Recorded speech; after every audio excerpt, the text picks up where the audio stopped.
Hello प्यारे बच्चों, तो कैसे आप सब। मैं आशा करता हूँ कि आप सब ठीक होंगे और खूब मन लगाकर पढ़ाई कर रहे होंगे। तो आप लोग इसी जोश और जुनून के साथ पढ़ाई करते रहिए।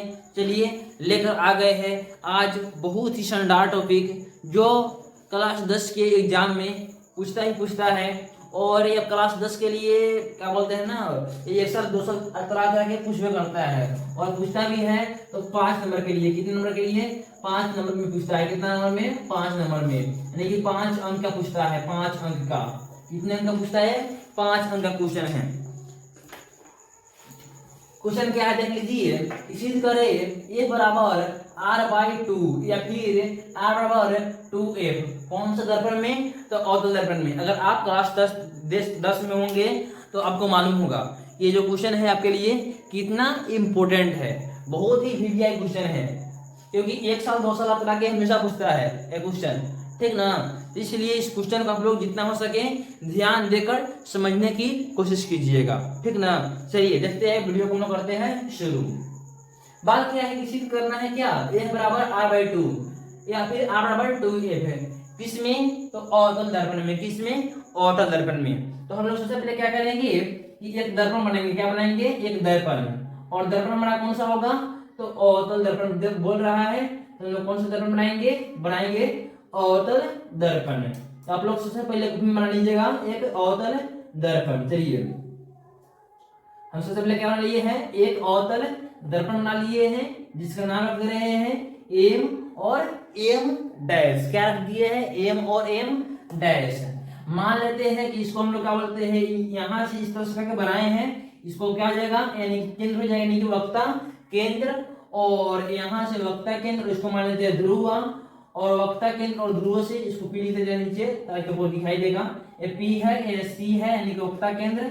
और इसको क्या बोलते हैं, इस तरह से हम लोग खींचेंगे, जो क्या होगा, यानी कि क्या बोलते हैं, सेंटर से, यानी कि केंद्र से, और वक्ता क्या बोलते हैं, केंद्र से और ध्रुव से जो रेखा गुजरती है उसे क्या कहते हैं, उसे कहते हैं मुख्य अक्ष या फिर प्रधान अक्ष।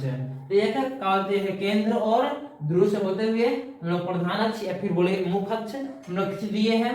अब क्या करना है, इस दोनों के बीच में यहाँ पे हम लोग क्या ले लेते हैं, हम ले लेते हैं एफ। क्या, एफ यानी कि फोकस दूरी। क्या लेते हैं, फोकस। क्या लेते हैं, फोकस बोलिए या फिर मुख्य फोकस बोलिए, बात एक ही होता है। क्या, फोकस बोलिए या फिर मुख्य फोकस बोलिए, बात एक ही होता है। तो हम लोग इतना कर लिए हैं। अब बात क्या करना है, अब करना यहाँ है कि हम लोग यहाँ पे लेकर बनाते हैं संरचना। क्या बनाते हैं, संरचना। और संरचना क्या करेंगे, आप लोग बनाना सीखे ही होंगे। क्या बोलते हैं, बड़े दर्पण में क्या बोलते हैं, मतलब प्रतिबिंब कैसे प्राप्त किया जाता है, उसको आप लोग एकदम भली भांति सीखे होंगे। 3 नियम जानते हैं कि ये वस्तु है, क्या है, वस्तु। और मान लीजिए ये हमारा वस्तु है, क्या है, वस्तु है। और वस्तु का नाम रखते हैं ए, यानी कि ए वस्तु से प्रकाश किरणें निकल रही है। और निकल कैसे रही है, तो मुख्य अक्ष के समांतर। देखिए एकदम समांतर जा रही है, मुख्य अक्ष के समांतर निकल रही है। और परावर्तन के बाद क्या होगा, आप लोग नियम जानते होंगे कि परावर्तन के बाद ये कहां से आती है, ये आती है फोकस से। कहां से, फोकस से। चलिए हम फोकस को यहाँ रख देते हैं, क्योंकि यहाँ से भी जाए हमारा ठीक है ना। चलिए थोड़ा टेढ़ा हो गया है, कोई बात नहीं। कहां से होता है भाई, फोकस से। कहां से जाता है, तो फोकस से गुजरता है। तो लोग फोकस से क्या कर दिए हैं, गुजार दिए। किसको, इसे मतलब आपतित किरण को। कहां से भेजे हैं, फोकस से हम लोग भेज रहे हैं। इसको क्या लिख देते हैं, फोकस। किस बिंदु पे, इस बिंदु को लिखे, क्या लिखेंगे, फोकस लिखेंगे। क्या लिखेंगे, फोकस। इतना हो चुका है। अब बात क्या है कि फिर इसी को हम लोग लाते हैं वक्ता केंद्र से, और फिर वक्ता केंद्र से लाते भी है, वक्ता केंद्र से भी फिर ले जाते भी है। इतना आप लोग नियम पढ़े होंगे। किस नियम में, तो बड़े दर्पण में प्रतिबिंब प्राप्त करने के नियम में। इतना हो गया है, इतना हो चुका है। क्या किए हम लोग, सबसे पहले क्या किए हैं, एक अवतल दर्पण बनाए हैं, जिसके नाम रखे हैं एम, एम डैश। ये पी क्या है, पी हमारा क्या है, तो पी हमारा क्या है, एक बोलते हैं ध्रुव है। और एफ क्या है, फोकस दूरी हो गया। और सी क्या है, वक्ता केंद्र। ए क्या है, वस्तु। और वस्तु से निकली है आपतित किरण, परिवर्तन के बाद यहाँ पे आई है। और ये हमारा सी है, मतलब कि बोलते हैं ना, ये सी पर आती है, फिर सी से वापस लौट जाती है। ये नियम है इसकी, तो बड़े दर्पण में प्रतिबिंब प्राप्त करने की। इतना हो चुका है। और इसी से हम लोग बनाएंगे, एसिड करेंगे इस नियम को। तो लिख देते हैं हम लोग, लिखेंगे यहाँ पे हल। क्या लिखेंगे, लिखेंगे हल।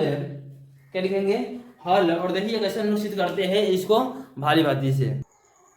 चलिए देखिए हम लोग कैसे इसको करते हैं सरल। लिखते हैं हल और हम लिखेंगे माना, क्या लिखेंगे, माना कि एम और एम डैश एक, क्या, एम और एम डैश, एम डैश एक क्या है, एक अवतल दर्पण है, दर्पण है, अवतल दर्पण लिया है ना, इसलिए लिखिए हम अवतल दर्पण है जिसमें पी ध्रुव, एफ फोकस तथा सी वक्रता केंद्र है। क्या है, वक्रता केंद्र है, वक्रता केंद्र है। इतना हो गया और उसको हम क्या लिखेंगे, बस इतना हो चुका है। अब हम लोग क्या करेंगे, हम लोग लिखेंगे सिद्ध करना है, क्या सिद्ध करना है। यहाँ पे लिखते हैं हम लोग जैसे लिखा है माना, उसका शब्द लिखते हैं सिद्ध करना है, यानी कि हम लोगों को इसमें क्या सिद्ध करना है। तो सिद्ध क्या करना है, ए बराबर r/2, तो हम लिखेंगे एक बराबर r/2, या फिर क्या सिद्ध करना है, या फिर सिद्ध करना है r बराबर 2f, r बराबर 2f। इसी को सिद्ध करना था, तो जैसे करना था वहां पे लिख दिया हम लोग यहाँ पे। अब बात क्या लिखेंगे, हम लिखेंगे प्रमाण, यानी कि हम लोग प्रमाणित करेंगे इसको।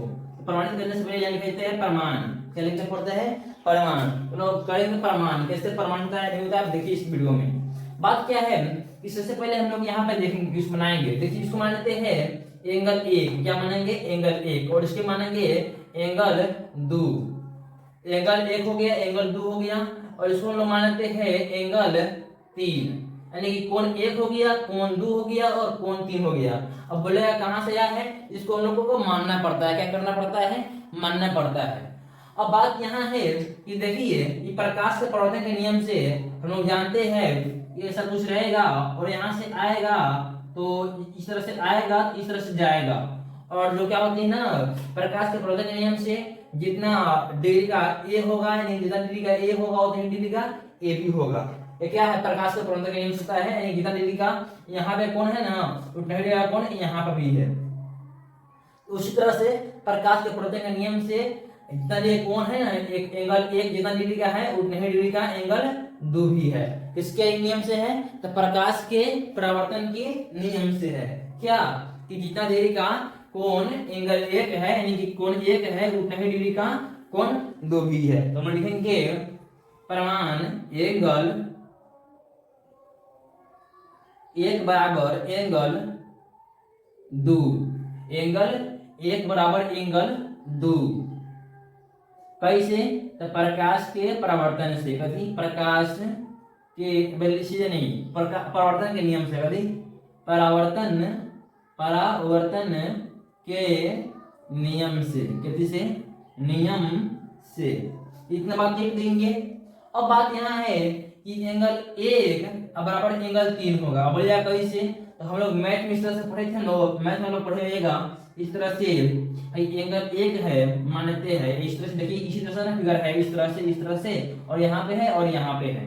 इसको हम क्या दिया है, एंगल 1 दिया है, इसको एंगल 3 दिया है। हम लोग पढ़े थे कि ये क्या है, इसको क्या बोलते हैं हम लोग, अंतः एकांतर कोण। और इस क्या होता है, जितना डिग्री का ए होता है ना उतना ही डिग्री का ए भी होता है, जितना डिग्री का ए होता है उतना ही डिग्री का ए भी होता है, यानी कि 30 डिग्री होगा ए भी 30 डिग्री का ही होगा। ऐसा हम लोग पढ़े थे किसमें, तो मैथ में। तो इसी नियम को हम लोग यहाँ पे लगाएंगे, इस कहाँ पे लगाएंगे, यहाँ पे।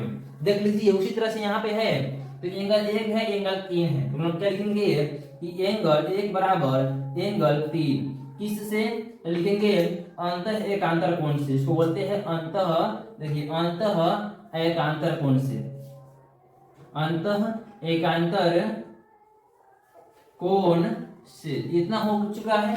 अब बाद में क्या करेंगे, अब इतना हो गया, अब इसको मान लेते हैं हम लोग समीकरण, इसको हम लोग मानते हैं समीकरण 1 और इसको मानते हैं समीकरण 2। अब यहाँ पे लिखेंगे कि समीकरण 1 तथा 2 से, देखिए ये तो समझ में कम आता है, लेकिन बच्चे लोग बहुत, बच्चा इन लोग क्या बोलते हैं, बच्चा इन लोगों को बहुत हार्ड समझ लेता है, कठिन समझ लेता है, जिस कारण से उसे समझ में बहुत कम आता है। लेकिन देखिए इसमें कुछ नहीं किए है, क्या किए हैं, माना एम एम डैश एक ऑटो दर्पण हमने लिए थे वही लिए हैं, फिर लिखे जिसे पी ध्रुव है, एफ फोकस है और सी वक्रता केंद्र है, जो है वही लिखा हूँ। सिद्ध करना है क्या सिद्ध निकले था वही लिख दिया हूँ।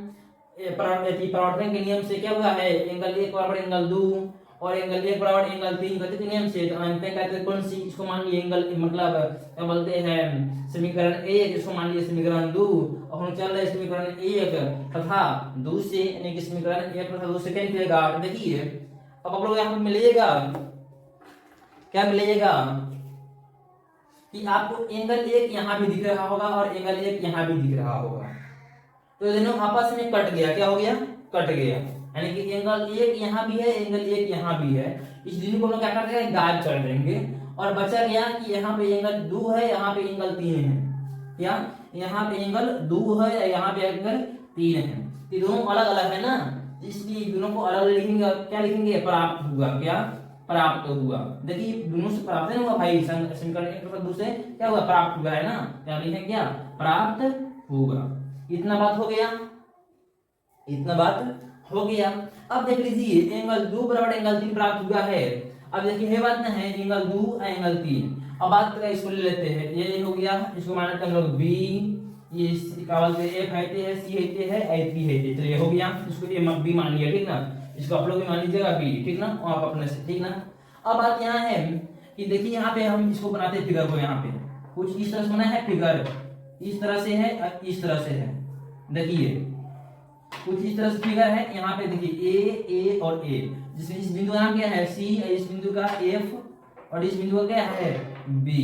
देखिए इसी तरह से हम लोग फिगर बना लिए, क्या बोलते हैं ए बिंदु सी है, ए बिंदु क्या है ए बिंदु सी यहाँ पे है, जिसका कोण कितना है 3, एंगल 3, और एंगल बी, ए बिंदु बी है, इसमें एंगल कितना है 2, और ये बिंदु एफ है, यहाँ पे एंगल का नाम नहीं दिया गया है, सिंपल बिंदु एफ है, इतना हो गया है।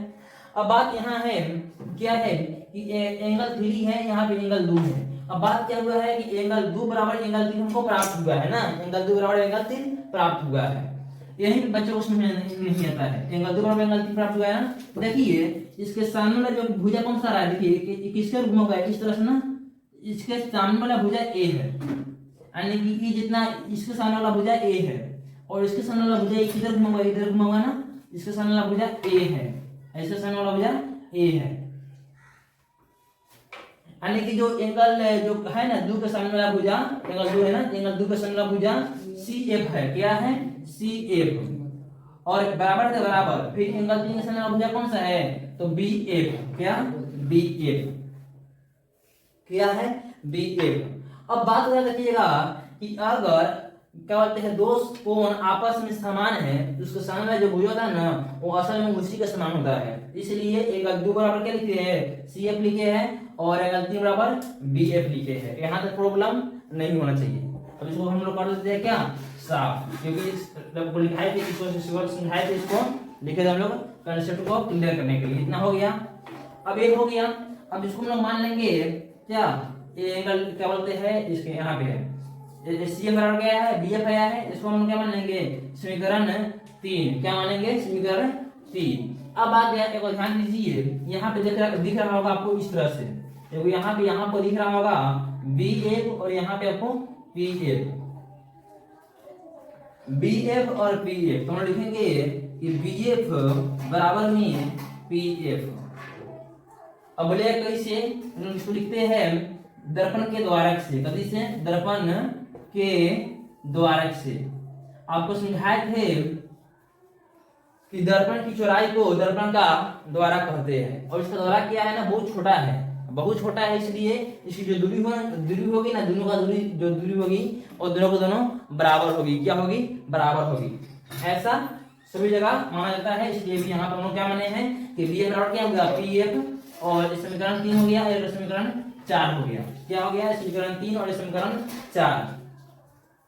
अब यहाँ लिखते हैं कि समीकरण 3 और समीकरण 3 और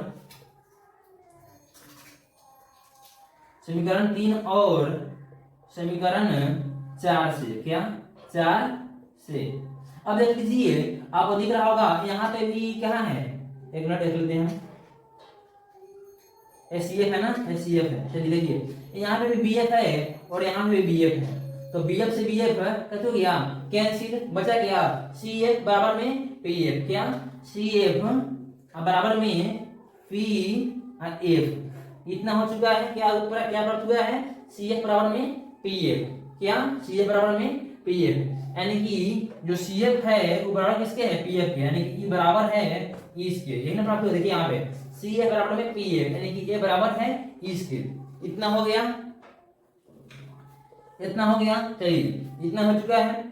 अब बात क्या है, अब देखो अलग ध्यान है, क्या है, अब अलग बात है, क्या, अब लिखेंगे इसी प्रकार, लिखेंगे अब, सबसे अब हटा क्या लिखेंगे, लिखेंगे हम लोग अब क्या लिखेंगे, देख लीजिए, हम लिख सकते हैं भाई सीपी, देखिए यहाँ से लेकर यहाँ तक क्या है, सी अपी, क्या है, सी अपी, यहाँ से यहाँ तक क्या है भाई, तो सीपी है ना, यहाँ से देखिए ई नाम क्या है, सीपी। अब बात क्या है, इसके बीच में कौन सा है, देखिए सीपी आप लिख सकते हैं लोग, सी एफ बराबर में प्लस में पी एफ, यानी कि ई जोड़ के पूरा, क्या ई जोड़ के पूरा, इतना हो चुका है। अब बात क्या है कि हम लोग सीपी को, यानी कि यहाँ से लेकर यहाँ तक की दूरी को हम लोग बोलते हैं वक्ता त्रिज्या, और वक्ता त्रिज्या को सूचित करते हैं आर से। और जो सीएफ है और यहाँ पीएफ है, हम लोग पीएफ को, या पीएफ है ये क्या है, ये हमारी फोकस दूरी है, यानी कि एफ से सूचित करेंगे, कैसे, एफ से, क्या है, पीएफ है, और पीएफ को हम कैसे सूचित करेंगे, एफ से। और यहाँ पर दिया गया है कि पीएफ के बराबर है सीएफ, यानी कि सीएफ को भी हम लोग पीएफ मान सकते हैं, क्या मान सकते हैं, सीएफ को जगह हम लोग पीएफ ले सकते हैं। एफ है, ये भी एफ ही होगा, क्या होगा, एफ ही होगा।